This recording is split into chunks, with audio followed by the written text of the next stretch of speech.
జనసేనాని Andhra Pradesh deputy CM Pawan Kalyan గారు తన పొలిటికల్ కెరీర్ లో ఇప్పటిదాకా ఇచ్చిన స్పీచ్లన్నీ ఒక ఎత్తు, నిన్న తిరుపతిలో వారాహి డిక్లరేషన్ యాత్రలో తన ప్రసంగం మరొకెత్తు.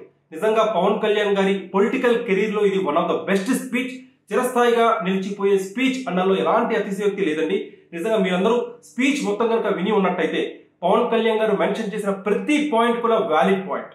మన సనాతన ధర్మాన్ని మనం ఆరాధించుకుందాం.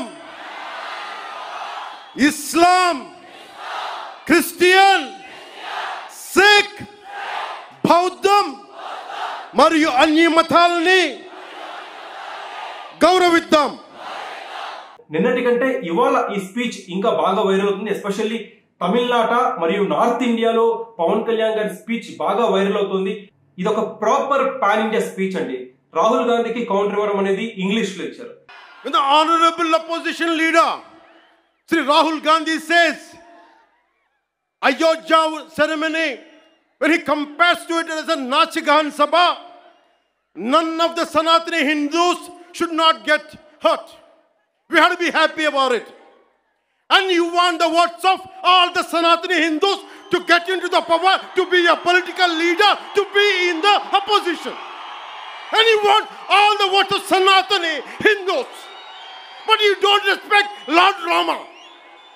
You might hate Modi ji. You might hate us. But don't you guys dare to talk about Lord Sri Rama. Tamil Nadu deputy CM Udhayanidhi Stalin కి కౌంటర్ తమిళ్లో ఇచ్చారు.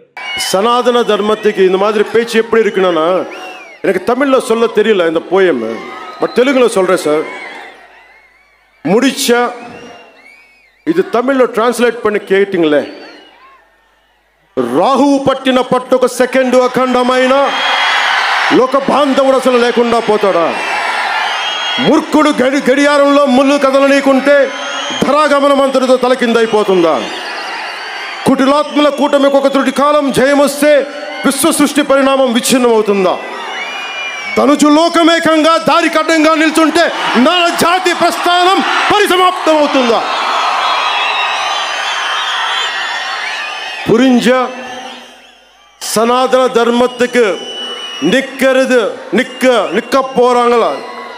நிற்க போறது ஆளுங்க எல்லாம் தமிழ்நாடுல, நம்ம தமிழ்நாடுல இதை டிரான்ஸ்லேட் பண்ணி யாரு சொன்னாங்களோ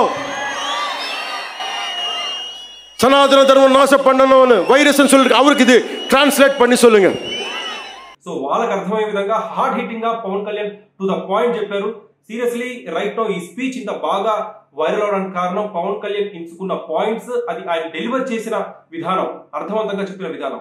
సనాతన ధర్మం రక్షణ బోర్డు ఏర్పాటు త్వరితగతిన జరగాలి, అది దేశవ్యాప్తంగా అమల్లోకి రావాలి, దానికి నిధులు కేటాయించాలి, ప్రతి మతాన్ని సమానంగా చూసే లౌకిక వాదాన్ని తీసుకురావాలి, ఒక మతాన్ని బాగా గౌరవించి ఇంకొక మతాన్ని కావాలని కించపరిచే వ్యక్తుల్ని తూర్పారబట్టాలి అని చెప్పి పవన్ కళ్యాణ్ పిలుపునిచ్చారు.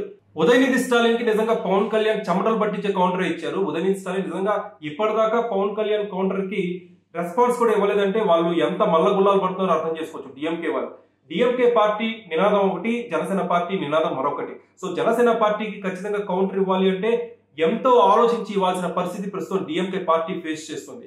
పవన్ కళ్యాణ్ కి సోషల్ మీడియా ఉన్న సపోర్ట్ అంతా ఇంత కాదు. డిఎంకే పార్టీ పొరపాటున ఏమన్నా తప్పు మాట్లాడితే ఆ పార్టీకి సోషల్ మీడియాలో జరిగే డ్యామేజ్ కూడా అంతా ఇంత కాదు. సో పవన్ కళ్యాణ్ విషయంలో డిఎంకే పార్టీ ఖచ్చితంగా ఆచితూచే వ్యవహరిస్తుంది. వేరే పార్టీపై విమర్శలు చేసినంత ఈజీగా జనసేన పార్టీపై పవన్ కళ్యాణ్ పై డిఎంకే విమర్శలు చేస్తుందని చెప్పి నేను అనుకోను. ఎందుకంటే పవన్ కళ్యాణ్ మాట్లాడిన మాటల్లో న్యాయం ఉంది, డిఎంకే మాట్లాడిన మాటల్లో కాస్త అన్యాయం ఉంది. సో ఈ ఒక్క విషయం చాలు డిఎంకే పార్టీ ఆత్మరక్షణలో పడిందని చెప్పుకోవడానికి. సనాతన ధర్మాన్ని నిర్మూలిస్తాను అని చెప్పి హిందూ కల్చర్ ని అగౌరవపరిచే విధంగా గతంలో ఉదయనిధి స్టాలిన్ మాట్లాడారు. దానికి పవన్ కళ్యాణ్ ఏమన్నారంటే, నువ్వు దాన్ని నిర్మూలించాలని ట్రై చేస్తే నువ్వు ఎటు కాకుండా పోతావు, మాయమైపోతావు అని చెప్పి పవన్ కళ్యాణ్ ఉదయనిధి స్టాలిన్ కి చాలా హార్డ్ హిట్టింగ్ రిప్లై ఇచ్చారు. సో నాకు తెలిసి ఉదయనిధి స్టాలిన్ మళ్ళీ ఈ విషయంలో ఇలా ఈజీ టాక్, లూజ్ టాక్ చేయడని చెప్పి నేను అనుకుంటున్నాను. ఒకవేళ చేస్తే అది డిఎంకే పార్టీకి, ఉదయనిధి స్టాలిన్ కి జరగాల్సినంత డ్యామేజ్ చేస్తుంది. చాలా తమిళ్ యూట్యూబ్ ఛానల్స్ లో చూశాను, కింద కామెంట్స్ లో చూశాను, చాలా మంది తమిళ్ నెటిజన్స్ పవన్ కళ్యాణ్ స్పీచ్ ని మెచ్చుకుంటున్నారు. మీరు కూడా కావాలంటే వెళ్ళి అబ్జర్వ్ చేయండి. ఆ స్పీచ్ కింద ప్రతి ఒక్కరు కూడా బ్రేవ్ స్పీచ్, ఎక్సలెంట్ స్పీచ్, నిజంగా ఇలాంటి స్పీచ్ ఇవ్వాలంటే గట్స్ ఉండాలి, ధైర్యం ఉండాలి అని చెప్పి తమిళ వాళ్ళే మెచ్చుకుంటున్నారు పవన్ కళ్యాణ్ స్పీచ్ ని. So right now Pawan Kalyan ఎంచుకున్న మార్గం ఏదైతే ఉందో అది పూర్తిగా న్యాయబద్ధమైన మార్గం. సెక్యులరిజం అనేది 1 వే కాదు 2 వే అని ఏదైతే పవన్ కళ్యాణ్ స్టేట్మెంట్ ఇచ్చారో, నాకు తెలిసి భారతదేశంలో ఇలాంటి స్టేట్మెంట్ ఇచ్చిన లీడర్ ఎవరు లేరు. అలాంటి లీడర్ మన సౌత్ ఇండియాలో ఉండడం నిజంగా మనం చేసుకున్న అదృష్టం. ఇందులో రాజకీయాలు ఉండొచ్చు కాక, కానీ పవన్ కళ్యాణ్ ఎంచుకున్న మార్గం ప్రతి ఒక్కళ్ళు కూడా హర్షించదగ్గ మార్గం. రైట్ నౌ అది ఎస్పెషల్లీ హిందూస్ కి మచ్ నీడెడ్. మరొకసారి ఇంకెవరైనా సరే మన హిందూ దేవుల గురించి కానీ మన కల్చర్ గురించి కానీ తప్పుగా మాట్లాడాలి అంటే, అరే జనసేన పార్టీ అనేది ఒకటి ఉంది, జనసేన నాయకుడు పవన్ కళ్యాణ్ ఉన్నాడు, అతను ప్రశ్నిస్తాడు అని చెప్పి ఒక భయం అయితే పవన్ కళ్యాణ్ సృష్టించగలిగారు. ఆ విషయంలో పవన్ కళ్యాణ్ మనం అప్రిషియేట్ చేయాలి. కంగ్రాచులేషన్స్ పవన్ కళ్యాణ్. ఈ విషయంలో పవన్ కళ్యాణ్ కి ప్రతి ఒక్కళ్ళు కూడా ఎవరైతే జనసేన పార్టీని సపోర్ట్ చేస్తారో ఆయనకి అండగా నిలబడాలి. ఎందుకంటే పవన్ కళ్యాణ్ ని వెనక్కి తోసే శక్తులు ఇప్పటికి మనం చూస్తాం. సోషల్ మీడియాలో చాలా శక్తులు పవన్ కళ్యాణ్ ని కించపరుస్తున్నాయి, ఆయన మాట్లాడిన ప్రతి మాటని వక్రీకరిస్తున్నాయి. సో అలాంటి శక్తులు పవన్ కళ్యాణ్ అడ్డుగా నిలిచినా సరే పవన్ కళ్యాణ్ కి ఈ మార్గంలో అండగా నిలవాల్సిన బాధ్యత ప్రతి ఒక్క పవన్ కళ్యాణ్ సపోర్టర్ కి ఉంది.